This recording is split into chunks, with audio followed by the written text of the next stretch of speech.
విజయ్ దళపతి హీరోగా వినోద్ దర్శకత్వంలో అత్యంత ప్రతిష్టాత్మకంగా తెరకెక్కిన చిత్రమే జననాయగన్. తెలుగులో జననాయకుడు. ప్రపంచవ్యాప్తంగా జనవరి 9వ తేదీన పాన్ ఇండియా సినిమాగా 3-4 భాషల్లో ఈ జననాయగన్ సినిమా విడుదలకు సిద్ధమైంది. జననాయగన్ సినిమాకి సంబంధించినటువంటి ట్రైలర్ ఇటీవల విడుదలైంది. ఆ ట్రైలర్ విడుదలైన తర్వాత జననాయగన్ సినిమా మీద ట్రోలింగ్స్ ఎక్కువగా జరుగుతూ ఉన్నాయి.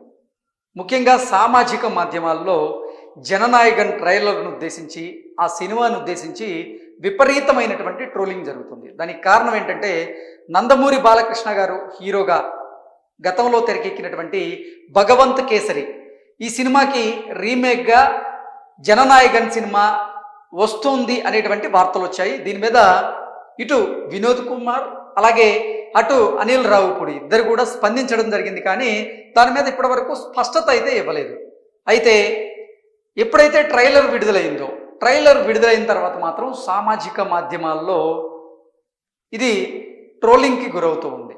దానికి కారణం ఏంటంటే, భగవంత్ కేసరిని మక్కి దించేశారు జననాయగన్ సినిమాగా అంటూ కొంతమంది వారి అభిప్రాయాన్ని అయితే వ్యక్తం చేస్తూ ఉన్నారు. మరి కొంతమంది ఏమో భగవంత్ కేసరిలో ఉన్నటువంటి కొన్ని సన్నివేశాలను అసలు మార్చడానికి కూడా ప్రయత్నం చేయలేదు, అదే సన్నివేశాలను మక్కి దించారు, ఇది రీమేకే అంటూ వారి అభిప్రాయాన్ని వ్యక్తం చేస్తున్నారు. ఇంకొంతమంది ఏమో లేదు, భగవంత్ కేసరిని ఇన్స్పిరేషన్గా తీసుకొని ఈ సినిమా కథ సాగుతుంది, ఆ సినిమాతో పోలినట్లుగా కొన్ని పోలికలు ఉంటాయి తప్ప ఈ సినిమా స్టోరీ వేరు అంటూ మరికొంతమంది అభిప్రాయాన్ని వ్యక్తం చేస్తూ ఉన్నారు. ఏది ఏమైనప్పటికీ జననాయకుడు ట్రైలర్ ఎప్పుడైతే విడుదలైందో, ఆ విడుదలైన తర్వాత దీని మీద మాత్రం సామాజిక మాధ్యమాల్లో ఎక్కువగా ట్రోలింగ్ జరుగుతుంది, ముఖ్యంగా 2 తెలుగు రాష్ట్రాల్లో. దానికి కారణం ఏంటంటే, భగవంత్ కేసరి అనేది ఆల్రెడీ తెలుగులో విడుదలయ్యి సూపర్ డూపర్ హిట్ అయింది. ఒక సినిమాకి సంబంధించినటువంటి రీమేక్ చేసేటప్పుడు నిజంగా చాలా జాగ్రత్తలు వహించాల్సినటువంటి అవసరం ఉంటుంది.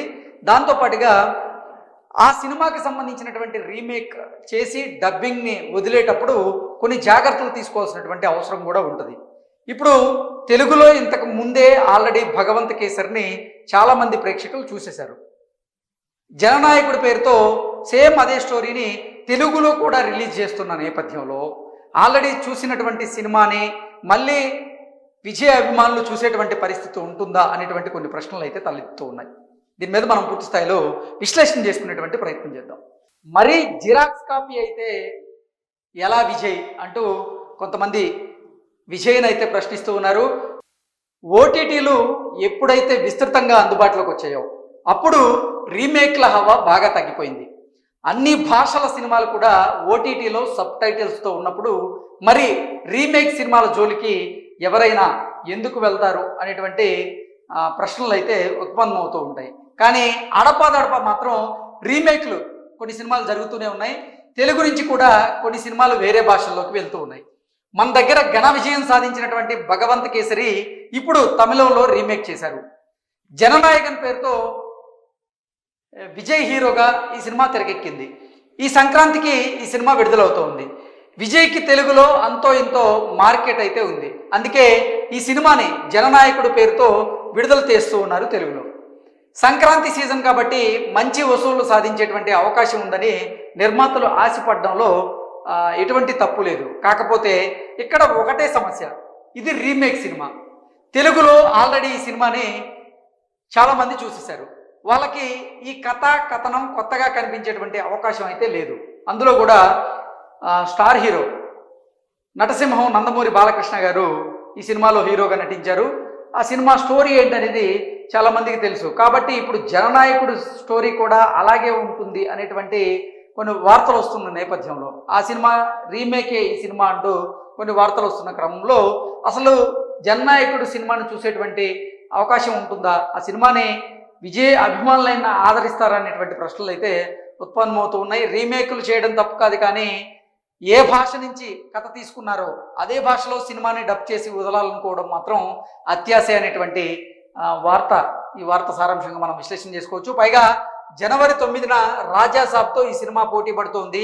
ప్రభాస్ సినిమా వస్తుందంటే పక్కన ఏ సినిమా నిలబడదు అంటూ ఈ వార్త సారాంశంగా మనం విశ్లేషణ చేసుకోవచ్చు. అలాంటిది ఈ రీమేక్ బొమ్మ ఏమాత్రం ప్రభావం చూపగలదు? అన్నింటికంటే ముఖ్యంగా భగవంత్ కేసరిలో చాలా షార్ట్స్ మక్కికి మక్కి జననాయకుల్లో దింపేశారు. కాపీ పేస్ట్ అంటారే అలా ఉంది ఈ సినిమా వ్యవహారం. దీంతో సోషల్ మీడియాలో ఈ సినిమా మీద గట్టిగా ట్రోల్స్ చేస్తూ ఉన్నారు. కాకపోతే తమిళంలో ఈ సినిమా గట్టిగా ప్రభావం చూపించేటువంటి అవకాశం అయితే ఉన్నట్లుగా ఈ వార్త సారాంశంగా మనం విశ్లేషణ చేసుకోవచ్చు.